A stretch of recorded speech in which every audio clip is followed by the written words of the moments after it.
Welcome to the Self-Evident Podcast. You got Mike. You got Massey. It's early. We've only been up for a couple hours. Massey, tell the folks what time we got up at. That for you audio listeners, you held up a paltry 4 fingers. But we're here because we're here for you. And we don't rest because we are here for you. We know you care so deeply about what's going on in the world that you tune into us to give you the news and to give you our thoughts and our perspectives. And so we just want to say thank you to all of you after nap time with Massey. Anywho's, welcome. Here we go. We're only on This is our third cup. We're only on our third cup of coffee, and I will tell you, our first cups were tumbler size. So They were. It's more than just a cup. So, folks, we may have to take bathroom breaks in the middle of this whole mess. Just to let you know, we may have to set up Never mind. Whoa! Never mind. Whoa! You know, That's bad. Welcome. We're a couple of steps. I forgot to wear a ministry shirt, folks. So here you go. Revel in the beauty of this artwork. The glory. The artwork that I decided, the oriental rug that I decided to put on today, only I could pull off in this size. I don't know what I just said. I feel like I love y'all. That's about as good as we're going to get today, I think. We should probably call it. Anywho's. All right, let's get right into it. We got stuff to talk about today. Yeah, we do. As we always do. Go ahead and comment below. Share this video. Get her out there. We got stuff to do. We need your help to do it. So do your job, and we'll do ours. Yeah, we're doing ours. You stepping up to the plate. Are you sharing? Are you commenting? Are you liking? Are you subscribing? Are you donating? You have a simple job. Yep, easy. All right. Easy peasy lemon squeezy. That's what your son told me yesterday. Like, did he really? He goes, easy peasy lemon squeezy. I was like, my boy. What was that in reference to? I said easy, because when I drive, people cut. Oh, yeah. I was like, easy. And he goes, easy peasy lemon squeezy. I was like, my dog, you're right. Okay. Oh, man. He's a character. I love it. My teeth are getting whiter. It's beautiful. I went, yeah. Let's go ahead and put the 5 minutes on. What am I doing? Let's what am I move doing? Forward. Guys, I'm sorry. We'll drag the cart.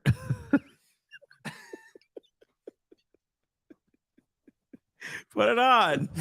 We need a little timer, dude. We do. Go. All right, here we go. Brittany Griner changes her tune to the Star Spangled Banner. Keep going. That's right. Former Russian guest Brittany Griner, after her short stint in Hotel de Putin, decided that maybe standing for the national anthem ain't as bad as she once thought. She said, "You have the right to protest, the right to be able to speak out, question, challenge, and do all these things. When I went through and everything, it just means a little bit more to me now.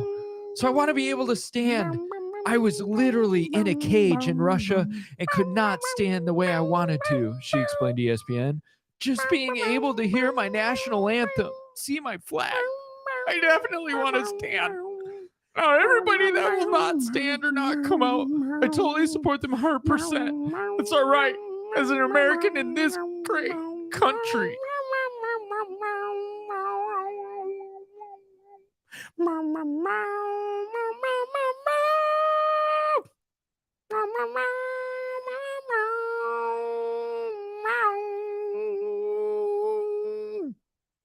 Now, some of you may feel that is a little sacrilegious. We got to get through this somehow. Thank you, Brittany Griner, for standing for the anthem. It only took what, 9 months in Hotel de Putin. It only took incarceration in a different country. Yeah. Getting treated like crap for you to see. Dang, our country's actually pretty sweet. You know what? Maybe I can stand for a couple of minutes.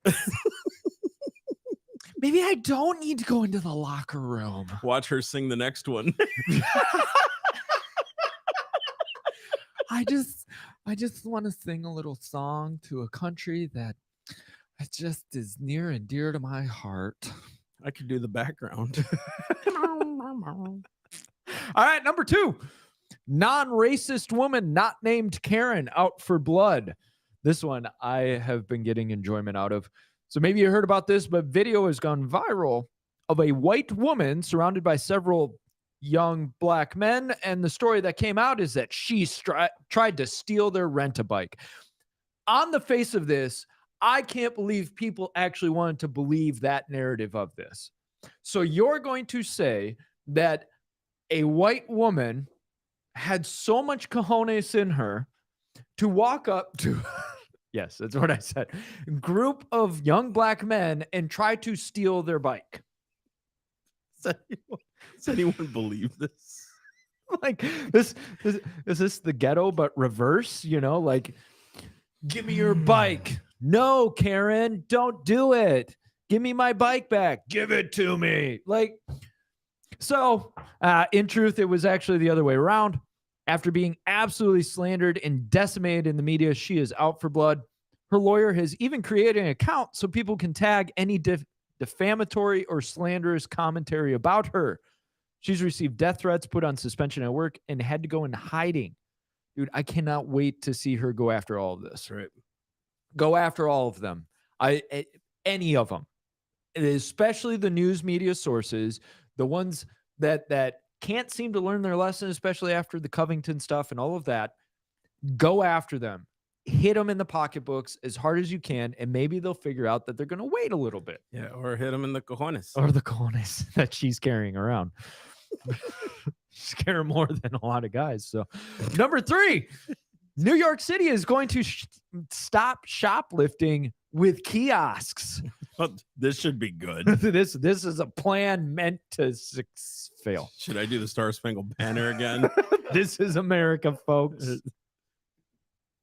Mayor Adams has noticed a massive increase in shoplifting. And of course, the most sound, sensible, reasonable solution to that Here, that comes to this man's mind let's see what the left has to do with this. Let's see what they're going to come up with. The plan. The master plan. Look at me right here. What's your plan? Here we go. Reasonably, the next step is give first-time offenders intervention programs instead of prosecution. De-escalation training for retail employees. Establish neighborhood retail watch groups to share theft info in real time with one another in NYPD. Oh, and by the way, install kiosks in stores to connect would-be thieves with social service programs. Because that's what it's all about, folks. They're just itching for a social service program. They don't have enough of those programs. And, well, we need to install the kiosk so the social service person that's getting way underpaid can stand there and go, guys, stop stealing the TV, please. Let me tell you about our new assistance program. Because that'll work. I just want you to hear point number 3 again. Establish neighborhood retail watch groups to share theft info in real time with one another and NYPD. You are setting up tattletale groups. Yes. That's what you're doing right now. You are telling. So now you can report anything. Well, I saw some people walking in with some packages, I think. You see what I'm saying? Like, this is dangerous crap. Because now you're going after the law. I'm telling you, they're going after the law abider, not the law breaker. Yes. And it's completely contradictory. Because what you're trying to say is this action of theft, it's not a crime, it's a plea for help. We saw it in San Francisco and California and all that. So now what you're saying is we want watchdog groups to report anything. But the problem is we're not going to treat theft like an actual crime because they even said first time we're going to give programs instead of prosecution. What's the point? You've already determined that, well, it's not that big of a deal. It's not that important. Even though you're saying this is a problem, you're speaking out of both sides of your mouth. Install kiosks in stores to connect would-be thieves with social service programs. You know, I was going to steal that TV, but then I saw your kiosk and I thought, why? Why steal the TV? When I can steal the kiosk.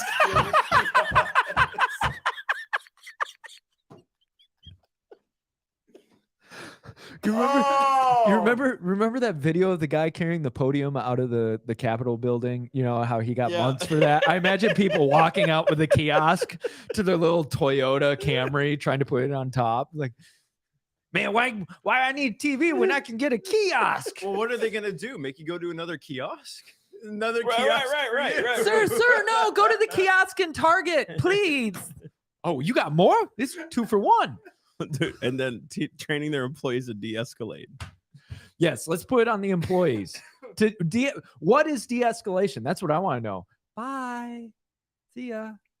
Just let them do it because you don't want to be held liable for hurting them if you stop them. Right. And defending yourself, stopping people from committing crime, that is the big prosecution ticket.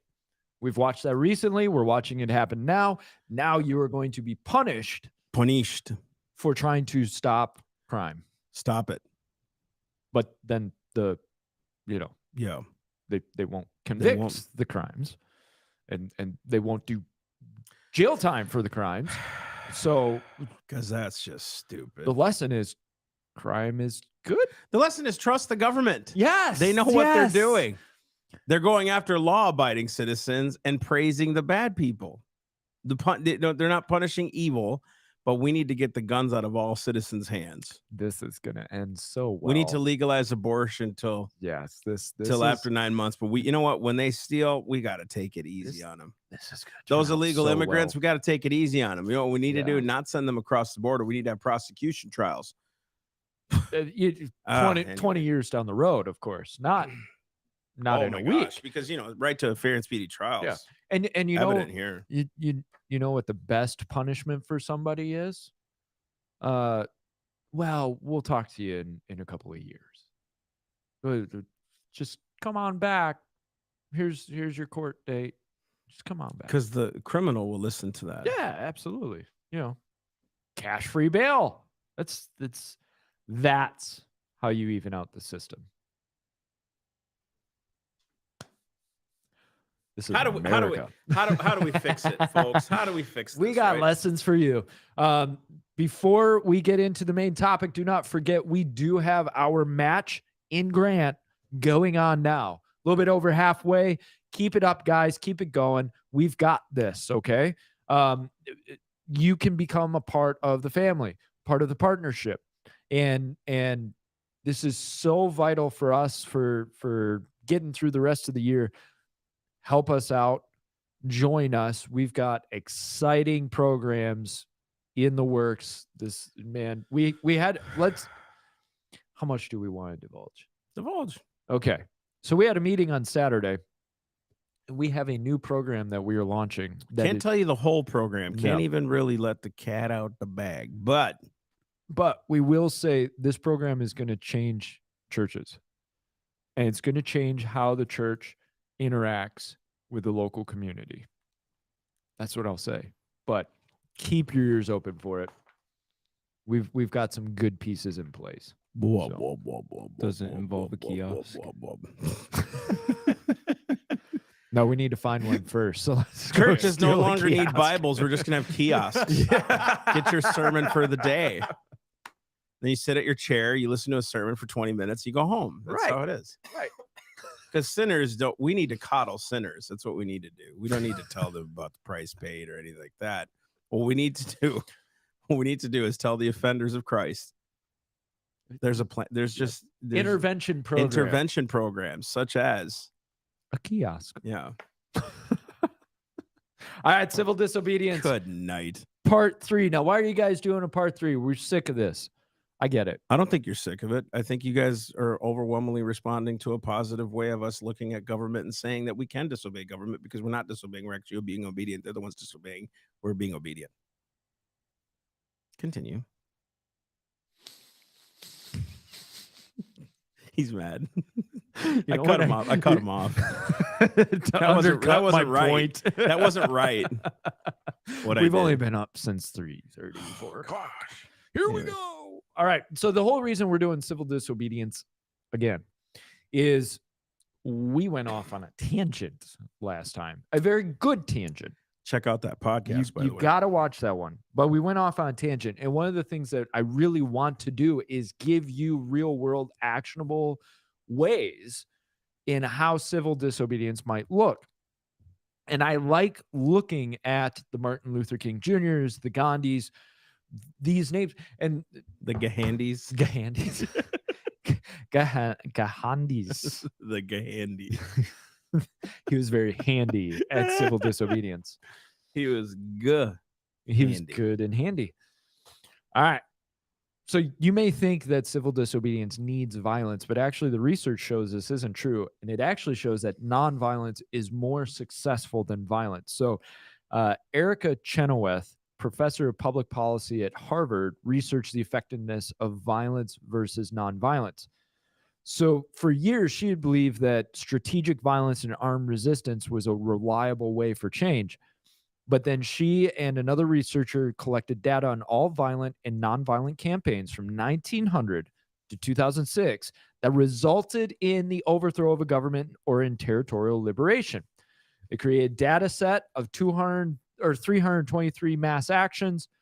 Results showed that nonviolent civil resistance was far more effective in producing change. She even found that countries in which there were nonviolent campaigns were about 10 times likelier to transition to democracies within a 5-year period compared to countries in which there were violent campaigns, whether the campaign succeeded or failed. And guess what? You only need about 3.5% of the population. In America, that's about 11.5 million people. Wow. And you know what I think about? I think about the small percentage of people in the Revolutionary War. Yeah, that changed the world. Right. Like, let alone the revolution. Yeah. Right. And now, granted, you'd say, well, that was a violent campaign.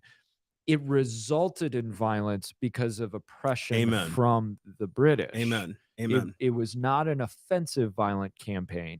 It was a defensive violent campaign. Quite Go ahead. codified Go by ahead. the Declaration when Thomas Jefferson and the other, scholars or the founders who helped pen it, they said our basically our attempts at peace have been met with violent action. So like we tried, we did the olive branch thing. We tried to reason with you guys. We tried to even go to our local governments, but they were telling us, no, go to the big one. So we tried, and every time we tried, you met us with more action. So then all of a sudden the king's like, we're going to put a bounty on their heads. We're going to go after them. They're seditious. So then they had to do something. This wasn't a violent revolution. This wasn't something that they wanted. Now, some will agree was Samuel Adams, what he did right with the whole Boston Tea Party. Yep. And then also they burned, what was it? They burned a bunch of court documents. They looted like the Vice Admiralty's office, So yeah, there were violent aspects of it. And I'm with you. Of like some might say, well, you were violent. But the overall, I mean, just like with the civil rights movement, Martin Luther King was as nonviolent as it comes. He was no savior, by the way. No. He was just one person in this whole thing. And many of the people in other regimes of this whole fight were violent, right? Yeah. And it wasn't just the Black Panthers. It wasn't, because some of those guys weren't violent. Some were. Yeah. Some people in Martin Luther King's camp were violent. Some weren't. It's like you have this whole. I think one of the reasons that nonviolence works is because when you're not doing anything offensive to somebody else and they come and attack you physically, people see the guy he was just expressing an opinion. Yeah. Why did you come at him like that? Now you're beating on him. Right. Yeah. So then they're thinking nobody would do that if they didn't believe in this cause. So then they start to research it, work it out, and they either get behind it or say, nah, it's just not my cause. But more than likely, someone likes to see a martyr. Like when we see a martyr, we're like, man, that man believes, which is why Christ's story is so compelling, because he became that. Yeah. In a sense, like he had no violence against anybody. He didn't even revile them. Like he didn't come at them. He didn't try to rebuke them or correct them. When he was going up to the cross, he did it there was no retaliation on his part. And then all of a sudden everybody's like, truly, this man was a son of God. Truly, this man, like the soldier. Yeah. When he poked him in the side and he saw the water and blood come out, man, truly, we screwed up. You know what I mean? And there's actually Jews who part of the reason they dislike Christ so much, you know, the Messiah thing is one part of it, but the other part is they feel that he made them look bad, right? Like everybody hates us because we crucified Jesus. Well, you did, Yeah. Well, you know.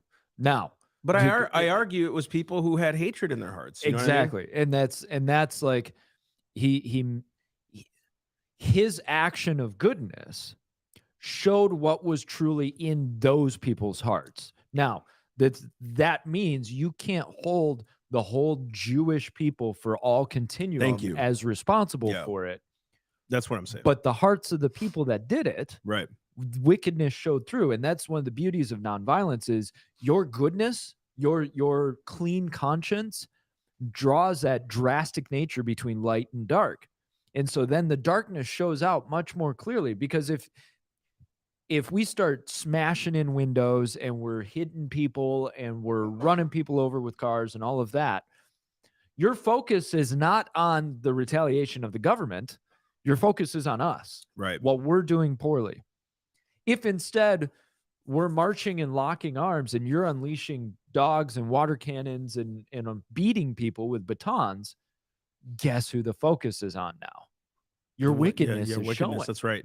And nobody wants to be behind. I don't think. I mean, there are some who would want to be on the side of like beating and doing all those things, but for the most part, people don't want to be involved in violence. Right. You know, they want to be able to do it peacefully because they don't want to get their stuff looted. They don't want to, you know, they don't want to get bloody. Is really what it comes down to, right? That's why there was such a small amount fighting in the Revolutionary War, comparatively to let's say England, right? Not England didn't bring all their forces either, right? Because they had other wars they were fighting. But in what I'm seeing that's a positive in this 3.5% of the population is what it takes.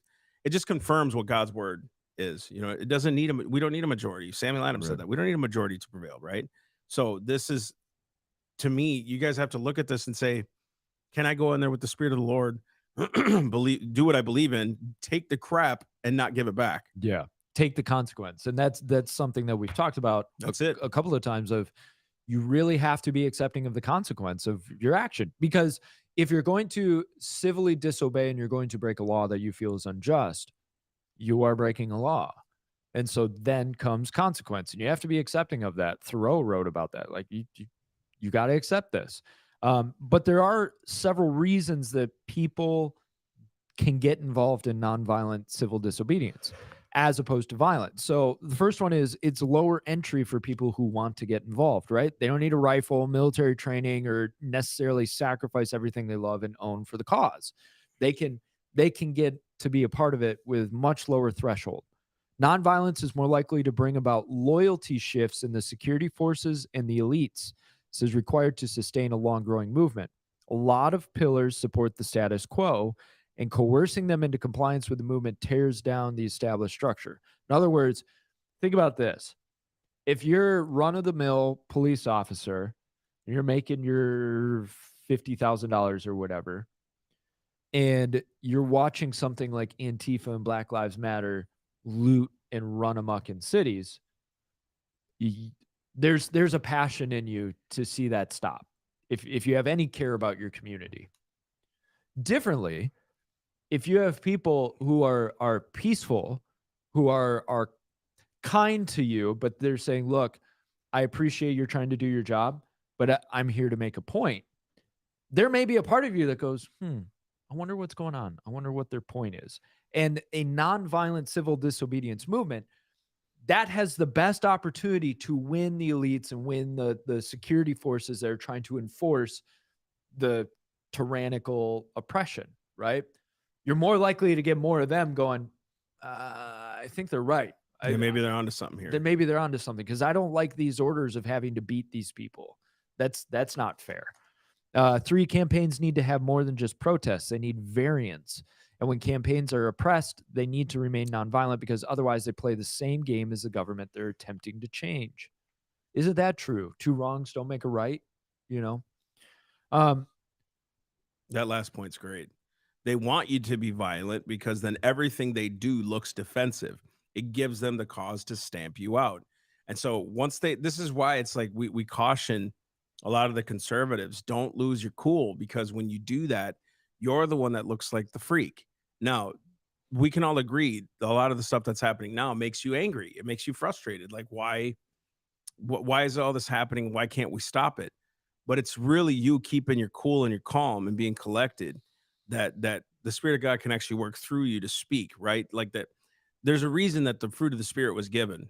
Love, joy, peace, patience, kindness, godliness, self-control. Why were those things given? Because the Spirit of God can work through a man who's tempered. If you're not being tempered, and you're not a tempered person, tempered woman, tempered man, you're going to look like a fool, because you're only doing what the world does: yell at each other, accuse each other, scream at each other, all these other things. And there's a place for and time for those things. There really is. There's a place and time for, I'm righteously angry right now. Yeah. Seriously, but it won't be to the detriment of the soul that you're trying to help, right? It'll be to the glory of God. God will get the glory in it all the way. Right. You know what I mean? They absolutely. And so the question is, where are you going to be looking for? You've got to make sure that you are principled in your cause and your actions, that your cause has more to do than just for selfish gains, right? Because otherwise it's going to go hairy and it's going to go sideways, and you're going to end up compromising your principles because of such a jerk, man. Sorry. Just never mind. You're going to compromise yourself. Sooner or later, if your passions aren't right, you're going to go off on a trail. And this also, you've got to have clear communication of what you're trying to accomplish. Make sure it's public. And I believe that refraining from damaging private property is also important, because those individual citizens, you're not winning any friends if you're destroying their businesses, if you're destroying their homes, if you're destroying their cars. You know what they end up doing? They go, well, I hope the government stops you, because you're destroying me. Even if they support the government, you're not winning. That's the whole, like, Christ love your enemies thing, is like, you're not winning your enemies over if you're destroying their house and their property and their cars. Even if you get them to kind of submit in fear, they'll always resent you. And I think a civil disobedience movement has to have a love for the people as a whole to really start getting your point across and start making changes. Yeah, agreed. We're massive private property individuals. We totally support private property, uplift it. And so even if you don't like what a business is doing, your protest does not come from damaging their property, but from doing your best to see that money flows away from them. Bud Light is a perfect example. People have made their issue known. And you may, well, Kid Rock was shooting Bud Light cans and blah. I'm sure he purchased them before he shot them. He didn't steal them. No, what he does with it after he buys it is totally up to him. And remember, you could be jailed many times. Gandhi was jailed many times. And one trial, he said, in my humble opinion, non-cooperation with evil is as much a duty as is cooperation with good. Oh. And he shifted things in South Africa, because there was what was it called? Registration law that would have required Indians to register with the police and be fingerprinted. Government finally agreed to end many of the objectionable parts of the law. You know what I think of? Taking your photograph at an airport before you're allowed to get on a plane. Which is federal law. It's now federal law. We took pictures. And they have rolled this program out in 15 airports as a trial run. It's coming, guys. And that's not conspiracy theory. That's just, it's coming. At what point do people decide, I am tired of the government deciding they need every bit of piece of information cataloged about me and need to know everything I'm doing? When does it stop being you innocent until proven guilty, and instead you're guilty until we can prove you innocent because you align with us? So I think the hard part is that on the conservative side, we're very family and career focused. We're individualists, so we see life as something that we're having to do on a day in, day out basis, but we have to decide, what are we willing to sacrifice and how far are we willing to go in order to help enact change for future generations? You have to accept that what you do today may only benefit your children and grandchildren, not you. And I think one of the problems with the conservative movement is we're too good at taking care of our own stuff. And what I mean by that is we're efficient and hardworking at taking care of the sphere around us. And if you look at these liberal, progressive, activist movements, tend to be people that either don't have children or jobs. The massive portion of it is college students who don't have a job, don't have anything else going on, or they're establishment people. I mean, they're very well taken care of by the government itself. I think conservatives, we've got to deal with this concept of civil disobedience and figure out, okay, what are we actually willing to sacrifice and commit to if we want to see things change? Because I am so tired of watching the armchair quarterbacking complaining that happens at conservative meetings month after month after month. We go to our meeting and we sit down and we hear a speaker tell us how bad it all is and what the government's doing. So eat your steak and leave. You know, like there's no call to action. There's no movement forward. There's no organization on it. Now, there are groups that are doing True Texas Project. Absolutely. Great example. Absolutely getting out there and doing stuff. They want people involved in the system. Not only are they doing stuff, they're organized. They know how to get you involved. They know how to take your giftings and talents and put it in a system. I mean, these guys are well lit. I mean, and they'll tell you, oh, we got flaws, we got this, but still, you look at the fruit of what they've done. It's pretty incredible. Yeah. I think the second thing too is we almost go to other people to try to figure out what God is supposed to be telling us to do. And so like we'll go to these conferences and hear these guys speak and we're saying, look, just give me a plan of action. How do we take this back? And it's like, dude, we can tell you what to do, but until God impregnates you and he implants it in you, we're just talking at this point. You know what I mean? Because like we could give you the plan of action, but are you going to want to do it? Right. And we're just one piece. We may say something like, hey, this is, we believe this to be the thing. But it doesn't matter if that's the thing or not. It may not work in your town. It may not, that theory may not work in where you're at, may not work for your church. So you got to get get with the Spirit of God yourself, right? And try to figure out how to do this. Nobody told me to go out and speak, and do all these things. Nobody told you. We just did it. It's like we just had an idea. Nobody really inspired us to do it. I mean, I was inspired by the messages I heard, but like nobody told me, hey, you should go start a ministry or go to public places and speak. You should go out and try to educate people and disciple people. Like that was just given to us. And you may say, well, but some of us aren't like that. No, every one of us can be like that. Every one of us can hear from the Spirit of God to do something. And, you know what I mean? And your lane may be big and may be small. I think. Ooh, good point.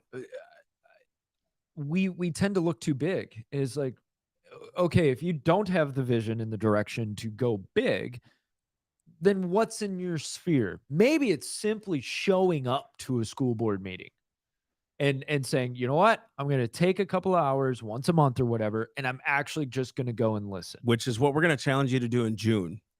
Is we want you to attend at least one school board meeting this month. You don't have to speak at it. You have to do anything. We are going to challenge you, the listener, to say, look, this is one way to get involved. You can go see it for yourself. You can go check these things out. You can go hear what they're talking about at the school, and you'll be shocked when you go, the things they bring up and the things they tolerate. Yes. And you may be even shockter.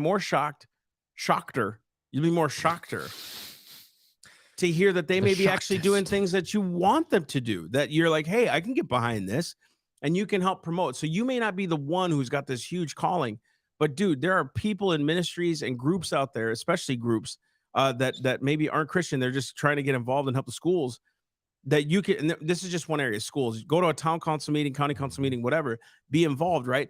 But what about you being a part of that and just helping them? That could be huge for some. Paul was talking about when he was a mayor, he had no encouragement. People weren't there to back him up and say, hey man, good job, like way to go. He goes, I was alone a lot in, fighting for these values that I believed in as a Christian and help get that city back, to the way it should have been. And he goes, I got no support. Like it was hard to get a pastor to say good job because they didn't want to get involved in the thing, and for some of you, it could be just get involved in your church. You know, you'd be surprised. The more you give your life away, the more you find your life. It really is true. It's true. You just give your life away and you just watch God give you more life. It is so much more fulfilling than sitting on the couch night after night after night just staring at the TV. Because guaranteed 30 years from now, if you look back and you're like, well, what were the experiences I had? Sat on my couch. I watched all the seasons of Lost Easy. over and over. Well, I've never seen Lost. Yeah, so you're okay. I've watched other seasons. Okay. I've watched all the Marvel movies. And that's fine. Back in the day, though, before they went, well, they've kind of always been woke. Yeah. Anyways, sad pandas. Sad pandas for sure. If you can only do one thing, do that one thing. And I've watched. I notice I'm doing it today. I won't call out who else does it, but I'm like,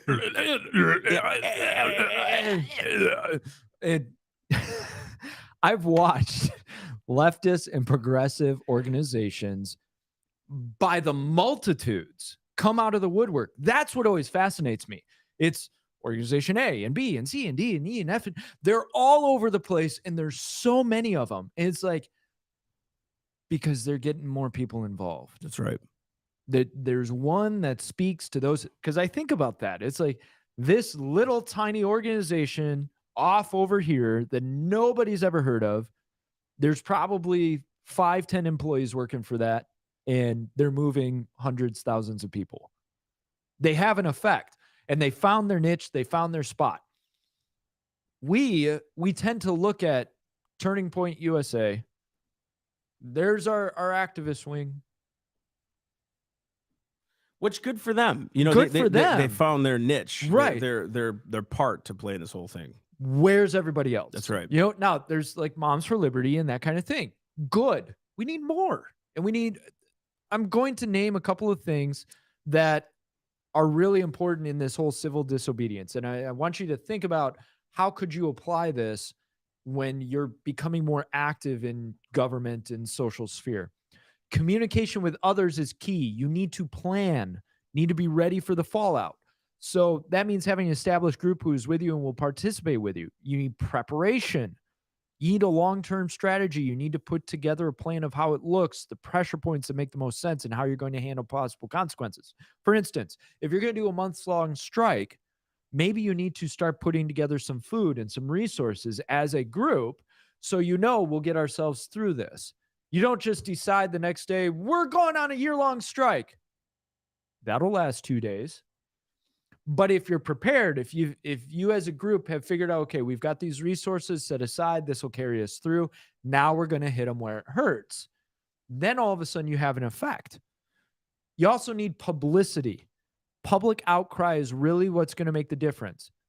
If you chain yourself to a tree and nobody ever hears about it, it doesn't do anything. Truth. If the world is looking at that logging company and saying, you're about to kill somebody, what are you doing? That has effect. And so you need to make sure you capture those massive moments and ensure that the public and the government is getting the hint that this is happening and it's not going away. Most of us can easily picture in our minds the photographs of the police dogs and water cannons during the civil rights era. Remember pictures from Kent State. Progressives are amazing at taking a picture and creating a whole story behind it, impressing a whole worldview onto you. Problem is, they're disingenuous with it. AOC crying at a parking lot fence. Anybody remember this? When has she done it since? Right.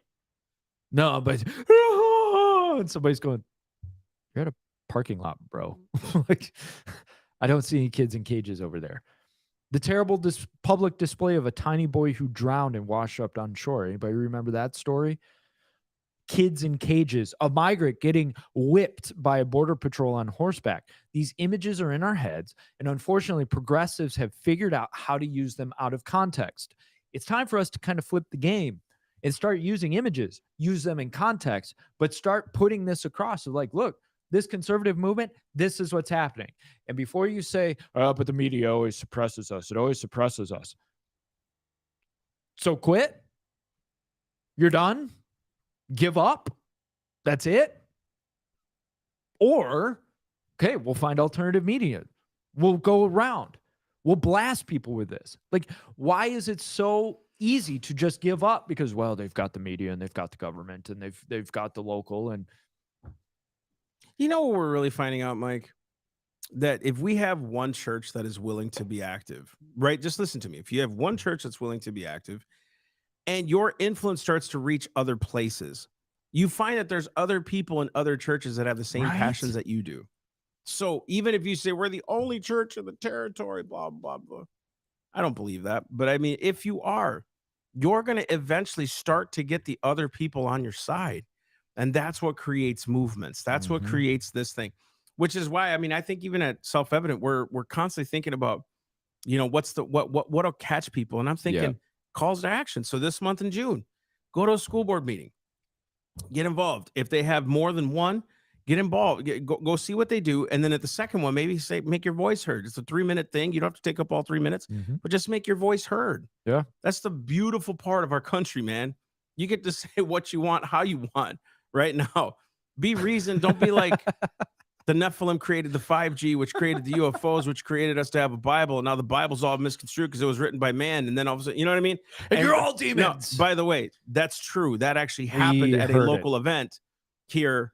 And it was about prayer. The reason why we don't have prayer is because of the Nephilim. I mean, it was crazy. Do you think that helped or hurt the argument? Yeah, because right after that, they're like, Pastor Massey from Revive Church is up next. It's like, oh gosh.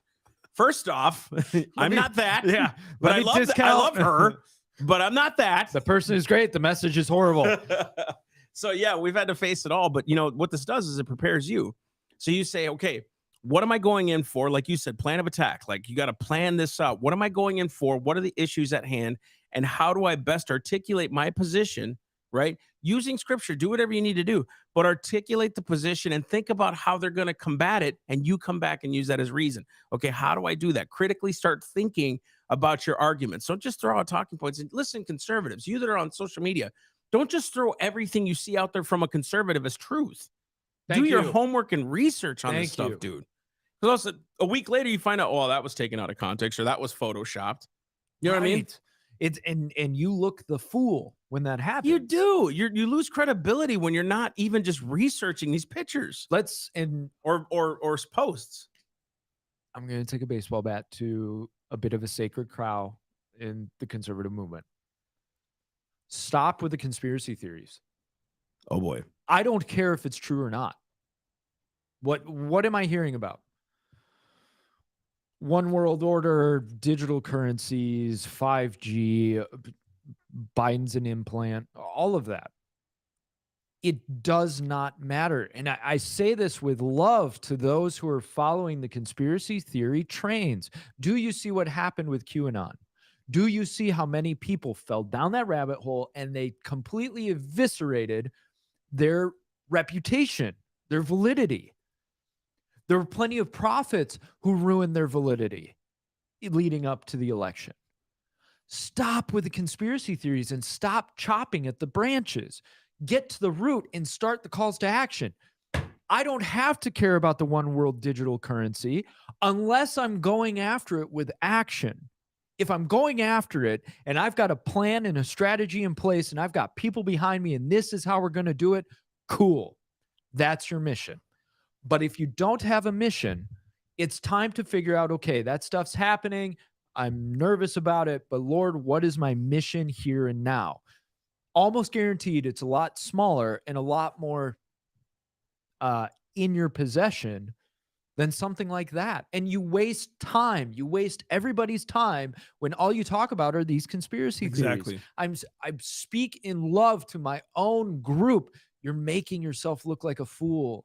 Please go after what is reasonable to do right now. So let's say you do talk about digital currency. What are you going to do about it?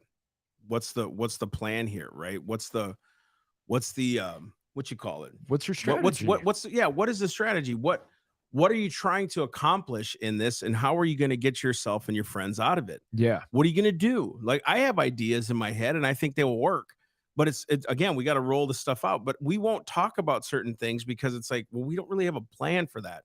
So we could talk about that, but really it does nothing right now for the believer. It does nothing for the Right. conservative. It does nothing for our country. For me to just keep repeating the same talking points everyone else does.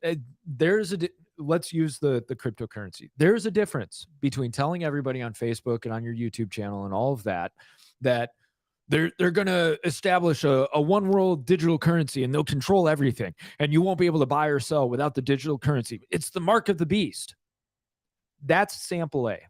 Sample B is we notice they're moving towards a digital currency. So this is what we're doing in our community. We're setting up a buy and sell market. So our neighbors and us are trading food. Joey down the street, he can do leather work like wallets and all of that. So he started trading that. I'm growing broccoli and corn. And so we're trading.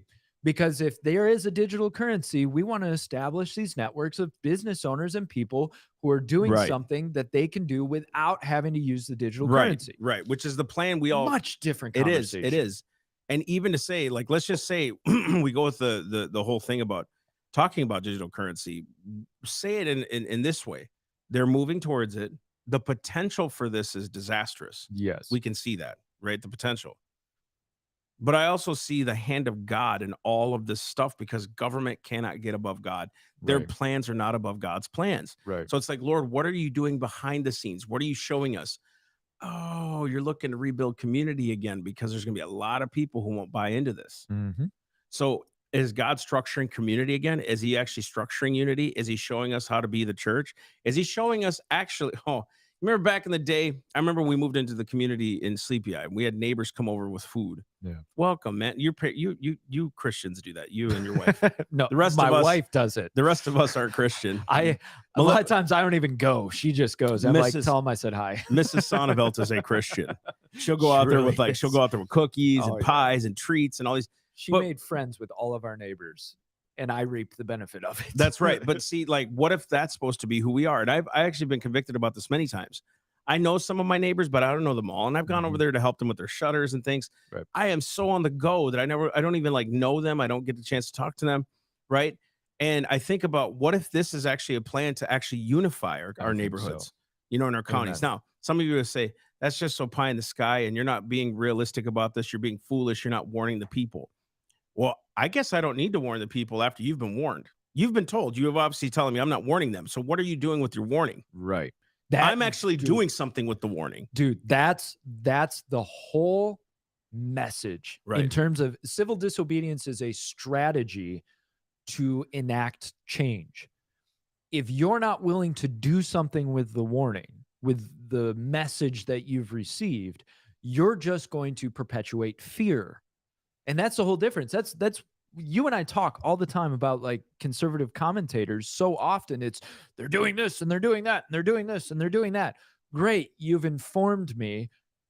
Help me figure out what to do. Give me a solution. And so for self-evident, our focus so often is, okay, what do we do? What do we do in this? Right? You looking up something? Yeah. Okay. So that's why we feel so invested in giving you calls to action and figuring out strategy. Because if you see a problem, and maybe it's not, let's say cryptocurrency, maybe it's not, oh, we're building networks of communities, but maybe it's you don't mind talking to your representatives and saying, we've got to stop this now, and getting out and supporting those representatives when they put their neck on the line and stand out against it.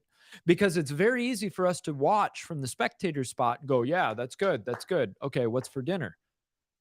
They're standing out with their neck on the line for you. And so maybe it's time that he was saying a friend of ours was mayor in a Colorado city, Christian man, conservative, in a liberal bastion. He had no support. And it gets very lonely if you are standing out on the front and nobody's coming alongside you and saying, I'm with you. I'll help you take this onslaught. You're doing good. Keep going. Just that little bit of encouragement gives you some motivation to keep going. We're going to do what we're going to do. But yeah, it weighs you when you put out a video and you get all kinds of slanderous comments and there's nobody interacting with those. And like I said, it is what it is. We'll keep going. We go forward. We're not going to stop to throw stones at barking dogs. But it would be nice, for that encouragement for those who are standing out on the front. So maybe that's your issue. Maybe that's your job. But you have something that you can do. Stopping. Hear me again. Stopping at the problem. Figure out a solution or go to somebody who can give you a solution. Get a strategy in place. All of a sudden, that problem seems a little less overwhelming. Right. We put a lot of emphasis on just the warning part. Okay, here's what I'm looking at. I looked at a bunch of scripture and just to verify my point. When he talks about in Ezekiel, when he talks about in Isaiah 62, I've set you as watchmen over the wall. In Ezekiel 3 and Ezekiel 33, he talks about watchmen. He says it in another couple parts of scripture, setting watchmen on the wall and those kind of things. And that if you don't warn the people that the stuff is coming, I will require the blood at your own hand. But there's one thing they all had in common, that the person doing the warning and those who were being warned, they knew and had their swords in their hands. They were knew ready what to do. They were ready to fight. So there were archers, there were people in the front, there were people on horses, there were people who were leaders, there were people who were commanders, all these other things. There were watchmen, there were people who were just straight up infantrymen, there were people who were in the front. Each one had a job. So when the warning came, they were ready to do their job and go fight. So the warning guy was not the guy who was the one heralded. The warning guy was the one saying, hey, here comes the danger. It was the ones who fought were the ones who were heralded. See what I'm saying? Yeah, no, we that's put more good. emphasis on the prophet. We put more emphasis on the one doing the warning. We put more emphasis on the podcast guy doing all the warnings. And here's what we're saying. We have been warned. Yes. Dude, every stinking day you can look at the media. You are being warned. If you're reading scripture, you can see what's going on in the world. You are being warned, not just by people that are prophets, or we're not speaking against the prophets. We love the prophets. I have many friends who are prophets. I've been on their shows and they've been on mine.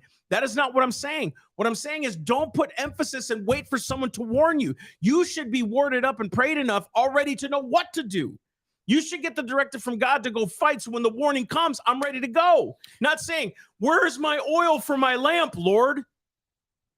You should be like the five virgins who were ready to fight, who were ready to go be with the bridegroom, who were ready to go do their stuff. When Nehemiah was building the wall, they had a sword in one hand and a trowel in the other. They knew that war was coming. So then they had the watchmen on the wall. So when you're seeing this in Ezekiel, they came and warned the people for what? Get ready to fight, boys, because the sword's coming. They weren't, the people who were underneath being warned weren't going, well, then what do? We just heard the trumpet. Could you imagine? Exactly. Could you imagine? City, outer wall, watchmen are on the walls, and the approaching army is coming, and the watchman turns around and goes, they're coming, they're coming, they're coming. And everybody stares at the watchman and goes, okay. So what do I do? What do I do? But give me a plan of action. They're coming. Yeah, but what do I do? You look at that person and go, who are you? Like, get to action, get ready, let's go. You know what it should be? The watchman should say, the army is coming. And immediately the people should turn around and go exactly to their war positions. Exactly. They should go exactly where they're supposed to be. And maybe part of our frustration is there's a lack of generals that are telling people to get to their positions. Maybe we're so infatuated with the bad news that we're not looking for the generals to tell us where to go and what to do. And we've overlooked them. We have, because we look at the generals and we go, well, that's overwhelming. I can't do that. Yeah. Then die. And some of you look at the generals and go, well, I don't have time for that. Right. So then all of a sudden the warning comes. You're like, oh, dang, I wish I'd have made time for that. I wish I'd have read that book. I picture people pulling up a couch and sitting down, staring at the watchman as he's saying the army is coming. Yeah. Yeah. What else you got to say about it? Yo. What else? Y'all want the warnings now, but for the last 100 years, we've been hearing warnings from people for a long time. Right. And then we saw fight after fight after fight being lost. Yeah. Right. Because we're so infatuated with the watchmen. We're so infatuated with those who warn. Right. And they've done us a great service. Yeah. The great disservice was we weren't ready to fight. That has been the great disservice, is that we weren't ready to fight this. We weren't ready to fight because we weren't knowledgeable. And I think that's what's so incredible about the founders. They didn't just say, hey, go disobey and do all these things. All of a sudden, they're like, we need to appoint a leader. We need to appoint war and military. We need to do this. I mean, they were like ready to go. And a lot of it was on the fly, but they knew what they were doing. So maybe in the month of June, this is going to be so simple to some of you, but maybe you quit supporting the places that are promoting these agendas. You know, and dude, listen, you're going to hear it anyway. Yeah. You're a homophobe, a bigot. I'm not afraid of you. Okay. Matter of fact, the reason why you're calling me that is because you're afraid of me. I'm not afraid of you. I don't care. I don't care what you do behind closed doors. I care as a Christian what you do behind closed doors and that you need a savior, Jesus Christ. But I don't care as far as liberty what you do. Just don't force it on my kids and don't go forcing it in stores and don't try to promote your agendas and saying this is normal. It is not normal. This is not normal behavior. It's not. You people who are drag queens and want to be trans people, all these other things, you want to be trans, whatever you want to be, right? Go do that crap in your own home. But don't you be forcing it on the kids, right? Because you won't let me come in there. And I'm saying you won't let me. I'll still do it, you know, but you won't let me as a Christian say, hey, we need morals and ethics. You're saying, no, that's hatred. No, the reason why you're saying that is because you're scared and you know we're going to win. We're going to win. I don't want to kill you. I love you. I want to give you a hug. You won't let me give you a hug because you know at the end of that is going to come a strong reproof. Conviction. Come back to the Lord. He loves you. He created you. And you're being disobedient. And you know it. And the reason why you're trying so hard to fulfill your lusts this way is because you've never had love in your life. And here's Christ, who wants to give you the ultimate love, who can fulfill every single desire you have, right? And this is even convicting for me. But it's like he fulfills every single desire you've ever wanted. He fulfills all that in the person of Jesus. Amen. And then he sent the helper called the Holy Spirit, right? To lead you, to guide you, to make you straight, to make and rectify the crooked paths. And people, I think we sit there and say, you know, the gays and this and that. The gays aren't the problem. No. The transgenders aren't the problem. They're not. We are. Yeah. Because we don't know how to message ourselves. And then we start to go do this attack mode thing that we're against them. I'm not against them. I want them saved.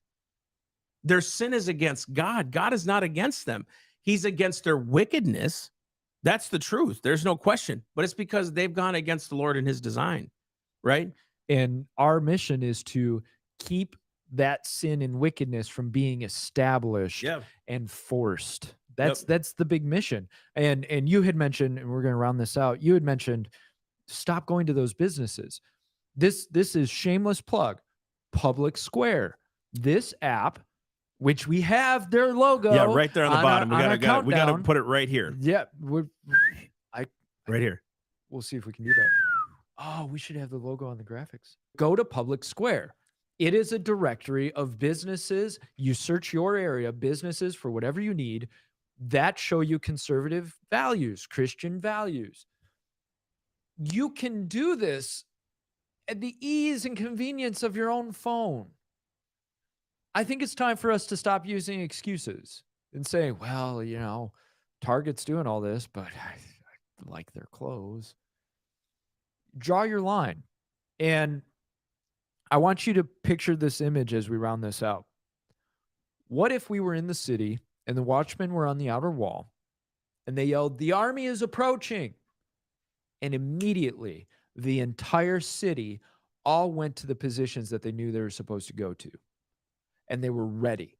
They had their swords, they had their shields, they had their arrows, they had their bows. The women knew where to go, they knew what to do. And everybody got to their position and they stood calm and stoic waiting for the fight. They were ready for the battle. Could you imagine what it would look like if we as a conservative movement, as a Christian movement, as those on the right coalesced to become strong and ready? All of a sudden you're confident and you're calm. One of the things about the Roman soldiers, when Rome was at its military peak, or Roman as well, but I'm thinking of the Spartans, calm and collected. Other armies screaming like banshees and all of that, super calm, stoic. Because they knew their job and they did their job with success and with excellence. They knew how to work together. They knew how to coordinate. They weren't all just running around swinging wildly. They had their shields in a row. They knew which arm was going to be spearing. They knew when to shift. They knew how to move. That's where we can get to. And I think this is the birthing of that, of the conservative movement. And the lockdowns were a big sign of that, of the conservative movement realizing we got to train and we've got to discipline and we've got to move forward. Amen. So, but we love you. We love you. We're Sort so of. grateful for you. Sort of. I mean, Kind of. kind of. By the way, I just searched Public Square on DuckDuckGo. Yeah. You can't find their logo. It's so buried. You can't find it at all. I looked up Public Square app, Public Square logo, conservative Public Square, Get rid of Marketplace. DuckDuckGo. And I thought DuckDuckGo was safe. I switched to Brave. What is it? Brave. Say that again. Brave. Brave what? It's just Search engine, Brave. right? Search engine browser. Brave. It's. I've noticed less of that junk. I mean, it's still not perfect, but and keep an eye out. Maybe you find something else that find it on Public Square that really holds to those values. I have to go on Public Square because I need to find a bank. I want to see if I can find a conservative bank. So Yeah. we're actually moving, and hopefully they're moving to a larger platform to Yeah. outdo Amazon. I mean, Right. it would be really cool for us to have that, a different alternative to all this. You know what I mean? So, guys, just be mindful that we're on your side. We're for you. We're for you. We're passionate because we love you and we know we can do this. And we're warning you, just like many of my friends. I mean, guys, if you have not checked out Joseph Z's ministry, please check that out. Right. If you've not checked out, there's a couple guys, Alan Didio, like those guys. These guys are good dudes, right? And they give hope. They do give hope. And here's the cool thing: is that they're not just warning you; they're actually saying to you, "Find the Lord in what you're doing. Right. Let Him lead your paths," and that's important. Again, we're issuing a challenge in the month of June. Quit going to these businesses that support this bull. Quit it. Don't support them. Find alternatives. I don't know where they're at. Search. Do some due diligence. Right? Sorry, I'm not trying to be mean here, but don't be a 10-year-old. Like, be an adult. Search this stuff out. Figure out. And then when you figure it out, print it out and give it to your friends. Like, we're not supporting this. We are not doing this anymore. Not just for the month of June, for the rest of our stinking lives, because they're going to keep bringing it out every June. And you know what? Now businesses aren't even being genuine about this anymore. They're doing it for political expediency and for money. They're not being genuine about supporting people. Once that fad is over, they're not even going to think about it anymore. Oh yeah, month of June ends, everything goes back to normal. Yeah, it's a marketing ploy. It's a marketing ploy. It totally is. So don't be supporting businesses that do this, and find the ones who are genuine. As a matter of fact, start supporting local. Yes, it costs more. We know that. We know how it is. But I truly believe as we sow into other businesses, we will reap that too. It's like giving an offering to them. Seriously, why not? Why can't you support that little mom and pop shop, right? And get your goods from there? Why can't you? Because convenience? Well, is convenience worth all of this? No, it's not. So again, go be community. Go to farmers markets. Go meet people. You know what I mean? Go out there and do what you're called to do. Go out and be the light in the world. That's what we're saying. And we can all do that, right? Amen. All right. So you have your marching orders for the week. Head on out and do it. And donate. And donate. To us. Yes. Because we need it. Yes. TheSelfEvidentTruth.com. Go. Button. Top. Yes. Members only section's finished. We're excited to almost roll that out. Yes. So we've got to populate some content in there, but the members only Torchbearers section is now on the website. Your donation level determines which level you get. Look at this. So you're going to be Live liberated. You're going to be epic? Are you going to be iconic? Or are you going to be legendary? Which one are you? So go to the website, check it out. We're going to be getting awesome exclusive content dependent on your level. Let's go. All right. Do it. We love you guys. Bye. Thank you so much. See you on Friday. Bye. Bye.